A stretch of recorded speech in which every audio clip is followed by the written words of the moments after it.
E aí, Davi, tudo tranquilo? Tudo bem, e você, Renato? Legal. Outro dia perguntaram para mim aí o que eu achava de um sistema de lubrificação centralizada. Quais os cuidados e precauções que a gente deve tomar com um sistema de lubrificação centralizada?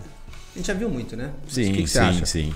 Renato, é um assunto que o pessoal aí em campo precisa dar uma tratativa especial. Por quê? É fácil você falar, vou fazer um sistema centralizado, né? Mas é algo que precisa primeiro ser calculado em relação a diâmetro de tubulação, em relação à quantidade de curvas que você vai ter no trajeto. Lembra das aulas de McFlu? Lembro das aulas de McFlu. Mecânica dos fluidos, que a gente tinha as perdas de carga a cada curva, lembra? Exato. A gente tinha que calcular? Mas quando a gente fala de lubrificante, né, tem outras coisas por trás também. Então, por exemplo, não é todo tipo de lubrificante que vai ter uma boa bombeabilidade, né? Certo? Ou seja, vai realmente entregar a quantidade de lubrificante necessária lá, sim, sem ter uma perda no meio do caminho. Que tipo de perda, né? Muitas vezes a separação do óleo do espessante. Isso. Muitas vezes é pela sua consistência ou pela viscosidade de óleo base ou pela situação dos dois. Sim. Certo? Então... Já que você falou uma questão de consistência, é bem interessante o quanto a consistência da graxa muda quando ela é trabalhada.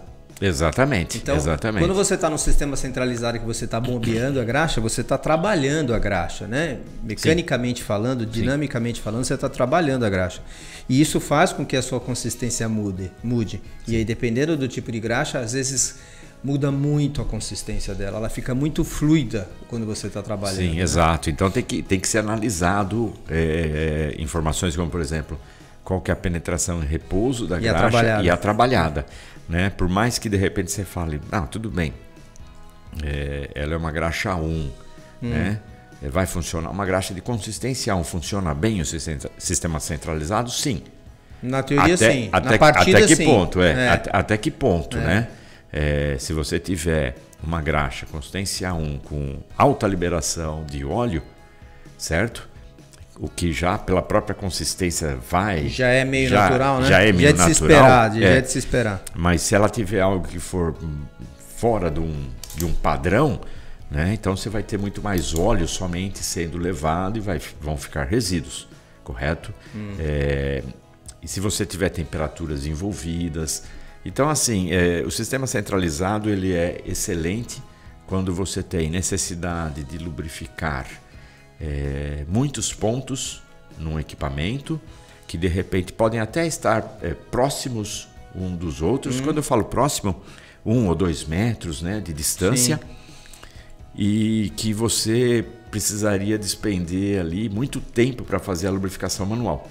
Então, se você pegar alguma situação que você tenha lá uma esteira de transporte, onde você tem diversos mancais, vários pontos, né? Vale a pena investir num sistema centralizado com o lubrificante correto, adequado, para atender aquela aplicação. Sim. Ou quando uma lubrificação por perda ou de difícil acesso também. Muitas vezes você tem alguma situação que o rolamento, né? Quando fala graxa, sempre aponta, né, para um mancal de rolamento nos dias de hoje. Está, por exemplo, numa parte baixa da máquina ou numa parte muito alta, por trás de um outro componente que é de difícil acesso para você chegar. Então, o lubrificador nem tem acesso para ir lá. E aí, quando quebra, por quê? Porque não fez. Por falta de lubrificação.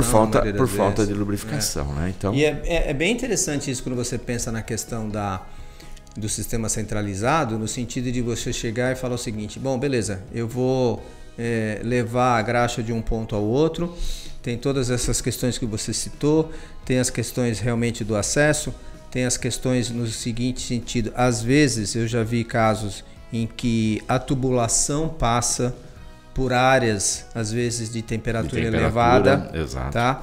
E aí nessa que você passa, você tem que calcular, porque ali você já começa a ter uma separação de óleo exagerada. Você pode iniciar até um processo de, vamos dizer assim, evaporação do óleo dentro da tubulação, Exato. por conta da temperatura.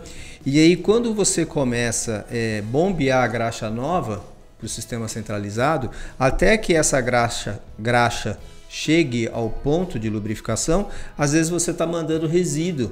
Exato. Que foi ou carbonizado ou um resíduo somente do espessante, porque o óleo já praticamente evaporou, às vezes ainda não carbonizou, e você começa a mandar aquilo para dentro do mancal, né?